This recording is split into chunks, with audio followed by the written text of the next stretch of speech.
Democracia. Tenemos que ver. Festival Internacional de Cine y Derechos Humanos del Uruguay.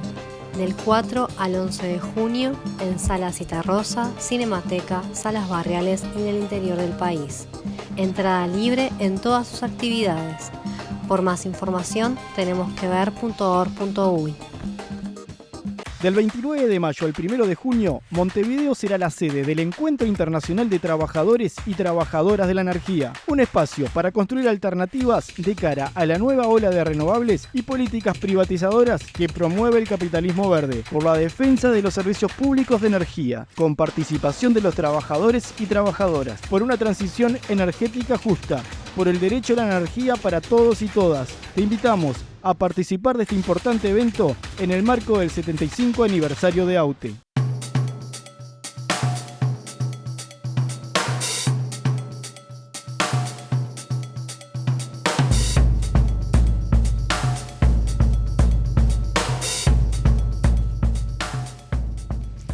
Muy buenas noches. Estamos en Dato Mata Relato, pero en un programa muy especial. En estos días estamos con el enorme privilegio de tener la visita de nada más y nada menos que la senadora Isabel Allende. Isabel vino con motivo del lanzamiento del Centro Rosa Luxemburgo y también con una amplia agenda en lo que fue la marcha del 20 de mayo, el homenaje a Salvador Allende, a Selmar Michelini en la plazoleta Salvador Allende, así como otra agenda de actividades. Y nos sentimos tremendamente honrados y felices de poder tenerlas en nuestro podcast de economía para hablar de nada más y nada menos que memoria, democracia, futuro y el desafío que tiene el modelo económico actual y la construcción de una sociedad más democrática, de más derechos como bases fundamentales para el desarrollo económico. Bienvenida, Isabel, muchísimas gracias. Muchas gracias, encantada. Feliz de estar. Para mí este programa va a ser como único porque si habrá mujeres referentes en nuestra región, sin duda que es usted. Y no sé si lo siento así, pero será por los años. Por la trayectoria, por los desafíos y por escucharla. Como ha trascendido, queríamos un poco empezar con alguna reflexión de cómo ha pasado estos días. Ha tenido una actividad muy intensa, en particular con el lanzamiento Centro Rosa de Luxemburgo, pero también con otros eventos, y también participó de la marcha del 20 de mayo. ¿Cómo vivió esa marcha? Y no puedo dejar de pensar en el último discurso que dio hace pocos meses en el Palacio de la Moneda con los motivos de los 50 años del golpe, donde, entre muchas cosas, usted destacaba que tenemos que tener memoria, que la memoria es el primer paso para llegar a la verdad, pero que necesitamos mucho más para llegar a la justicia, y que la memoria tiene de memoria, democracia y futuro. Algunas frases que marcaron mucho en este discurso, donde usted repasa fuertemente lo que fue el golpe a la moneda, donde los familiares no están solos, y una conclusión que yo llegaba era que, bueno, que los familiares no están solos y como país no estamos solos porque las causas son compartidas en el presente, pero además tienen una doble función que es saber, que se sepan dónde están los desaparecidos, pero además tienen también que ver con poner énfasis en las violaciones de los derechos humanos actuales y en la necesidad de reforzar la agenda por más derechos. Entonces, desde esa queríamos un poco sus reflexiones respecto a lo que significa el nunca más, pero además de defender los derechos hoy vulnerados, en particular en nuestras sociedades, que a veces son tan frágiles en eso. Bueno, voy a partir por decir que efectivamente estos días han sido muy intensos, muy emotivos, y me siento muy bien. Es un poco como estar en casa por el cariño, por el afecto, por la solidaridad y por las horas y las emociones compartidas. Como está recordando muy bien lo que fue echar a andar el Centro Rosa Luxemburgo, por supuesto también el homenaje que hicimos tanto a Selmar Michelini como a Salvador Allende en la plazoleta, Salvador Allende con su busto muy bonito. Y la marcha, que a mí me impactó muchísimo porque, primero, la masividad, pero sobre todo el respeto. O sea, el que fuera en silencio, que nadie lo rompe, que llega mucho más profundo y permite, yo creo, esa amplitud. De otra manera, que es un poco la experiencia que tenemos en nuestros países, cuando en las marchas hay un poco esa disputa, las consignas, los letreros, las banderas partidarias, en fin, pierden un poco esa transversalidad y esa masividad. Pero aquí era sobre todo el silencio, el respeto. O sea, me caló muchísimo Fue muy impactante y bueno, marchamos todo el camino porque sentíamos que había que compartir aquello, es muy bonito. Y además de eso tuve la oportunidad también, ahora vengo a Canelones, de visitar el Centro Cívico Salvador Allende. Es la tercera visita que me toca. En el 2008 se inauguró, yo venía con la presidenta Bachelet. 2014 yo era presidenta del Senado, la primera mujer presidenta del Senado, después de 204 años. Y estuvimos allí y ahora. Entonces fue también muy emotivo encontrarme con esa gente, fue muy agradable. Y respecto a lo otro, que me decía, bueno, yo creo que hoy día, y siempre será necesario, hacer todo lo posible por generar más conciencia y de entender a la gente que los derechos humanos se respetan siempre. Y que además de eso, en plena democracia, igual y en Estado de Derecho, los derechos humanos no solo deben ser universales, sino que además respetarse, pero además de eso siempre hay ciertos riesgos. Y uno tiene que procurar hacer todo lo posible porque no se pasen esos límites. Pero además, en mi país, como obviamente lo vivimos anoche en la marcha, existen las agrupaciones de los detenidos desaparecidos, de familiares de detenidos desaparecidos y los familiares de los ejecutados. Y hoy día el presidente Boric se ha propuesto un plan de búsqueda que llama. ¿Qué quiere decir? Quiere decir que en lugar de dejar esta responsabilidad a los familiares que lo han tenido que hacer por años, esta vez es de parte del gobierno, a través del Ministerio de Justicia, este plan que va a tratar de coordinarse con todas las instituciones posibles, desde el servicio médico legal a otras, para generar esa información que hoy día es tan necesaria. Y que muchas veces a los familiares les cuesta muchísimo y ellos tienen que cargar, aparte del dolor, tienen que cargar en sus hombros esa responsabilidad. Entonces yo creo que ha sido bien acogido porque sienten que es un compromiso como gobierno de decir, nos corresponde a nosotros ayudarlas en esa búsqueda de verdad y esa búsqueda que ojalá también haya algo más, porque todavía tenemos algunos de estos familiares que no han podido encontrar los restos a su vez de sus familiares. Entonces creo que es un tema que está muy vigente. Las democracias no hay que darlas por sentadas, hay que cuidarlas, hay que profundizarlas y hay que proyectarlas. Y por lo tanto también estamos hablando de las libertades, estamos hablando de los derechos sociales, estamos hablando del futuro. Hoy día además tenemos otros temas que también como mundo nos toca de alguna manera y que tenemos que hacernos cargo y con responsabilidad. O sea, fenómenos como el cambio climático. Mi país es uno de los más vulnerables al cambio climático. Hemos tenido una mega sequía de casi 14 años.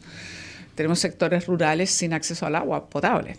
Tenemos que generar a veces con camiones aljibe para entregarles agua. Entonces, realmente el agua, que es un derecho humano y que es esencial en la vida, es increíble que estemos en pleno siglo XXI y no seamos capaces de darle a todo y al conjunto de la población.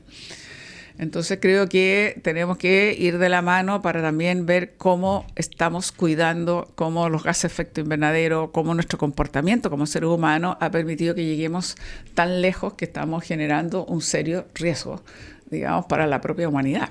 Es cosa de ver lo que está pasando, digamos, así la intensidad de ciertos eventos. Estaba pensando en Brasil, esas lluvias horrorosas. Tremendo. De extremo a extremo pasamos. De extremo a extremo. Nosotros hemos estado 14 años de sequía en este momento en Santiago y la zona centro. Y buena parte está lloviendo, que hacía bastante tiempo que no ocurría. Ya tenemos más de 60.000 personas sin luz y genera sus problemas porque es intenso en corto tiempo. Pero bueno, en este caso sí yo digo bienvenida al agua porque después de esa sequía, con lo cual, perdón, quiero decir que democracia, derechos, futuro son desafíos que van de la mano y que nosotros no podemos pensar ni imaginarnos un crecimiento económico que no tenga armonía y respeto al medio ambiente. Y que crecimiento económico y libertad pueden ir perfectamente de la mano y que esa es nuestra condición, pero también ir generando los pasos para ir dejando, que en el caso de Chile fue bastante extremo, el modelo neoliberal para ir caminando y esa transición hacia aproximarnos más a lo que entenderíamos por una sociedad más inclusiva o una sociedad con derechos garantizados, una sociedad donde la gente sienta que al menos tiene acceso universal a la salud, a la educación, a la vivienda, que está bastante lejos de poder cubrirla, pero que esa deberá ser nuestra aspiración. Yo justo le iba a preguntar por eso, pero ya se me adelantó, así que buenísimo. Digo, en Chile y a la vez en Uruguay se habla de dificultades fundamentales en aspectos que hacen al bienestar social. A bienestar social como pilar fundamental del desarrollo, porque sin bienestar social no hay desarrollo posible y sin mayores niveles de equidad, que siempre han sido los grandes desafíos, los niveles tremendos de desigualdades que viven nuestras sociedades. Y Uruguay, que siempre nos manifestamos como que estábamos mejor que el resto, cada vez estamos más iguales. Y estamos compartiendo problemáticas sociales tremendas que de alguna forma retroalimentan esa desigualdad enorme. Y quería un poco ver sobre cuáles son, a su entender, los principales temas de agenda en materia económica necesarios para avanzar en ese modelo de desarrollo. En particular, en Chile hay como algunos temas que están muy presentes, que como grandes demandas sociales como el sistema de pensiones, la salud, la educación, la movilidad social, el transporte público, los grandes niveles de desigualdad, la segregación y exclusión residencial, pero hoy se suman además en forma muy fuerte los temas de violencia. Y en Uruguay estamos un poco en el mismo camino. Ni que hablar de los temas medioambientales, que a pesar de que Uruguay es muy rico en el acceso al agua, tuvimos años de sequía, con una sequía tremenda que dificultó el acceso a la disponibilidad hasta de agua potable. Eso también para nosotros fue nuevo. Ni que hablar en una geografía como lo es la chilena, que la riqueza territorial genera también muchas dificultades a veces en las rispideces que tiene, ¿no? Sí, claro, tenemos una geografía muy particular, efectivamente, y un país tan largo, pero tan estrecho entre cordillera y mar. Entonces, tenemos una ciudad como Santiago, que agrupa el 40% de la población, bastante contaminada, que es difícil. Y como decía, los problemas del agua, pero además de la larga lista que ha enumerado, que no es poco, se agrega los temas de seguridad. Y se agrega también un tema con la migración. Entonces, hemos recibido una migración muy intensiva, muy importante, de alguna manera inicialmente era más bien haitiana, Perú, Bolivia, después ha ido y hoy día está mucho más concentrada en Venezuela, algo Colombia.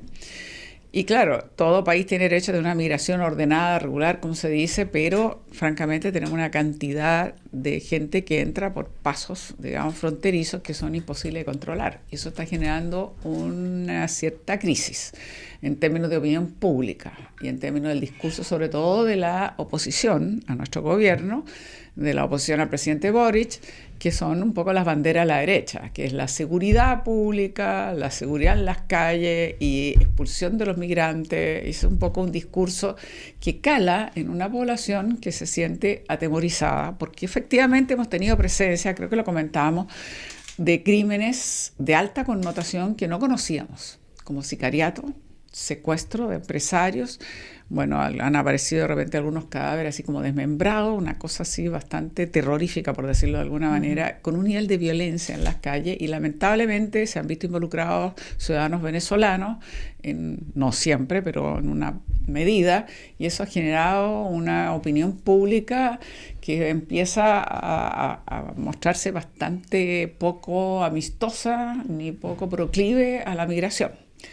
Y también nos ha obligado a cambiar la agenda del gobierno. Por supuesto que tenemos necesidad de crecer, porque si no, en un país tan desigual, de tanta concentración por un lado de riqueza y de tanta desigualdad, necesitas crecer evidentemente. Pero también tiene que asegurar la seguridad, valga la redundancia. O sea, de verdad, si tú la gente la tienes asustada, aparte que hay esta desconfianza al mundo público, a la política, en fin, a las instituciones, es muy complejo. Entonces necesitamos, por un lado, avanzar en reformas tan profundas y necesarias como las pensiones, que es un desastre, son muy indignas, y de verdad tenemos un sistema que descansa absolutamente en el ahorro individual, lo cual es imposible.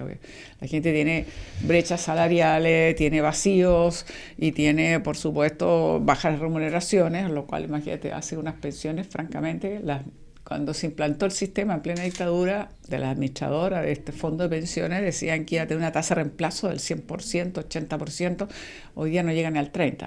Entonces son pensiones francamente indignas. Entonces tenemos las pensiones, reforma fiscal. Si tú no haces medidas muy de fondo para evitar la ilusión, la evasión y generar más recursos, está bastante difícil salir al día con todos estos desafíos que tenemos en pensión, en salud, en vivienda, en educación, en infraestructura. O sea, tenemos que mejorar la calidad de vida, pero todo eso lleva recursos. Y entonces, claro, tiene que haber un poquito una mirada más solidaria que no siempre se da y no siempre se manifiesta. Entonces tenemos gente que hace cualquier cosa por evadir o eludir la recaudación de impuestos. Hemos logrado aprobar una nueva ley de royalty, eso está muy bien, porque eso va a generar una cantidad importante de recursos que van a tener una cierta equidad territorial, o sea que van a ser distribuidas a lo largo de las comunas de nuestro país y que va a permitir entonces que haya así como inversiones muy concretas. Eso está muy bien, porque además muchas de estas comunas, algunas son comunas que reciben directamente la externalidad externa, digamos, de las mineras, que causa, por supuesto, determinados problemas de contaminación, y otras porque simplemente por equidad territorial, si se recibe más recursos, tienes que distribuirlos equitativamente en todas las comunas y no puedes dejar a comunas que no tienen presencia minera sin esos recursos adicionales. Yo creo que eso está muy bien. Entonces, estamos en muchos frentes simultáneamente. O sea, por un lado, tratar de avanzar las reformas. No es fácil. No tenemos mayoría ni en la Cámara ni en el Senado. Por eso estamos atascados.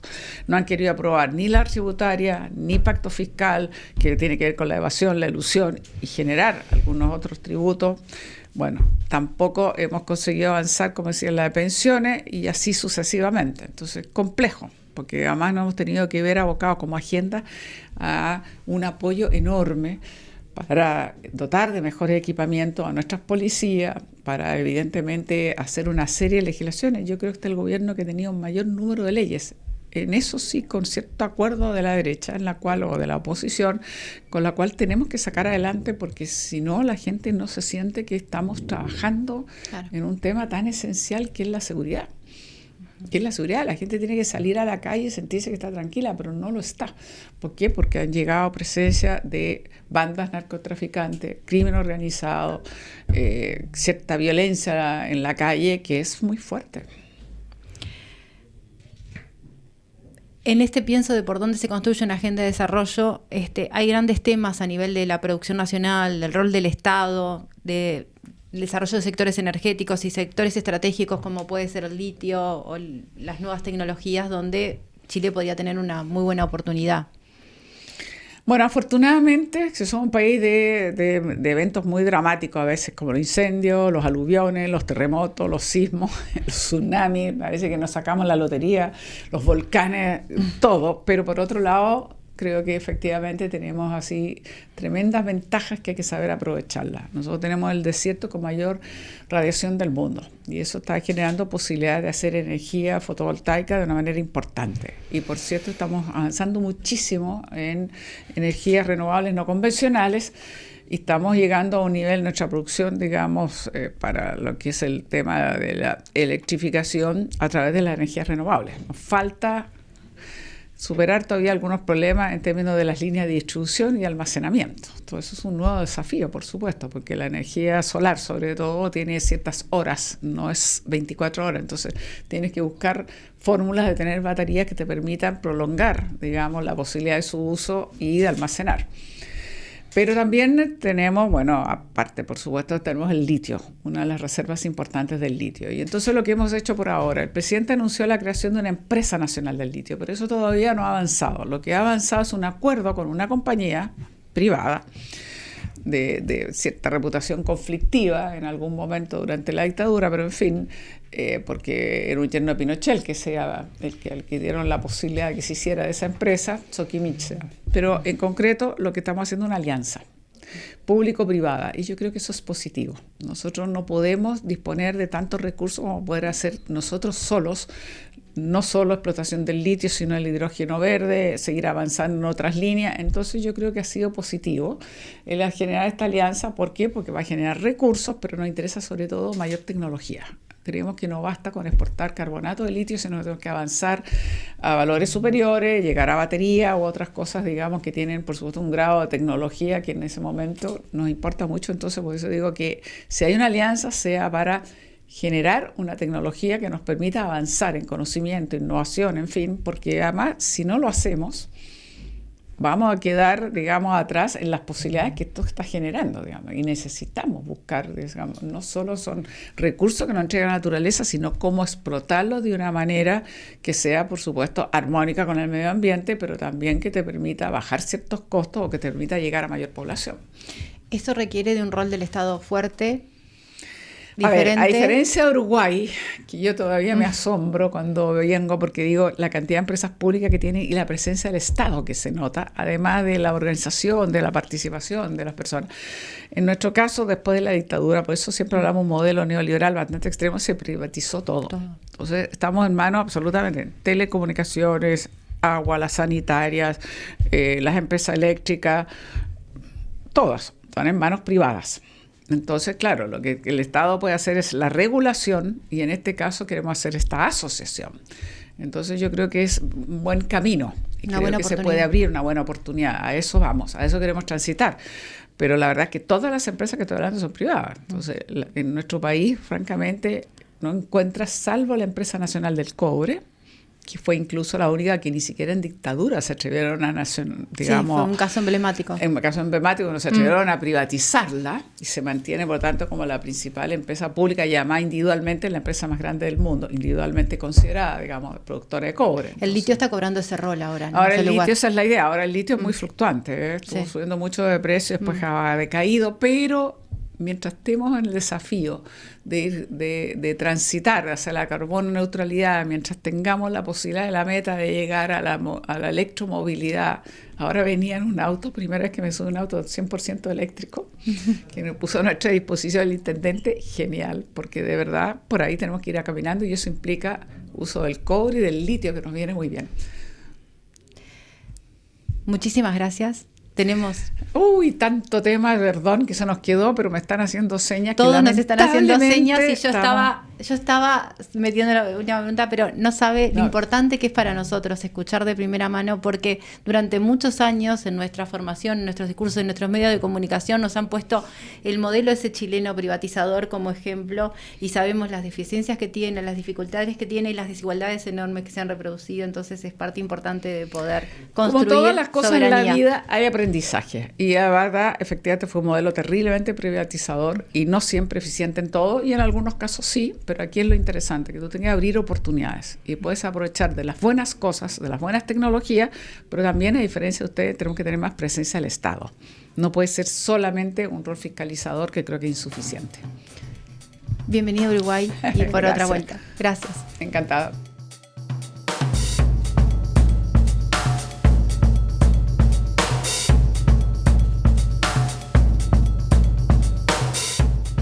Hoy tuvimos un programa diferente, especial. Estuvimos con la senadora Isabel Allende, hija del presidente Salvador Allende, que estuvo estos días en Uruguay. Lo que queremos reflexionar es que tenemos grandes realidades que siguen siendo problemas. Existió un régimen de represión que fue parte de imponerse contra la justicia social.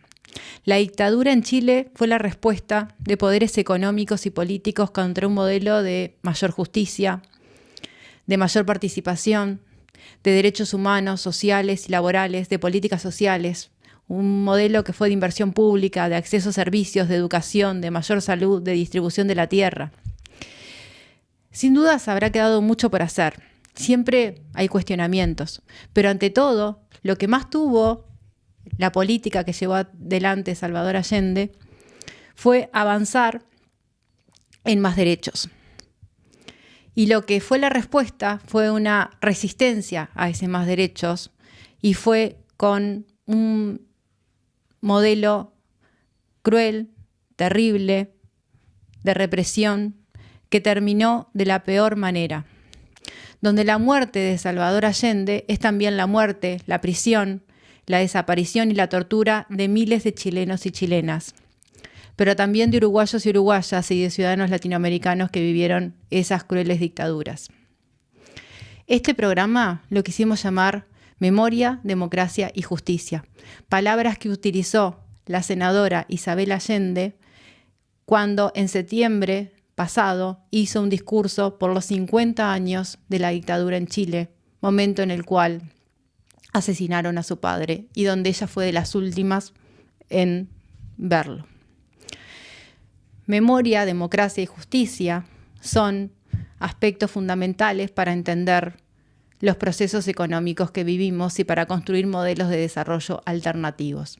Y en esa reflexión quiero quedarme como terminamos en el intercambio en este podcast con la senadora Allende, que es que muchas veces nos han querido vender el modelo privado de liberalización, de esas libertades individuales mal entendidas chileno como una panacea o un modelo para sistemas de pensiones, para empresas privadas, sin la presencia de un Estado fuerte.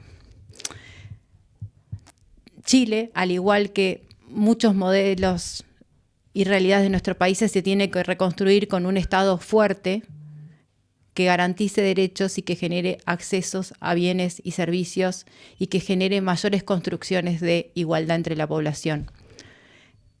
Esa es un poco la reflexión que queremos llevar hoy, donde en realidad detrás de cada situación de vulnerabilidad está un modelo económico detrás que lo construye. Esto es Dato Mata Relato y nos vemos el próximo lunes. Muchas gracias.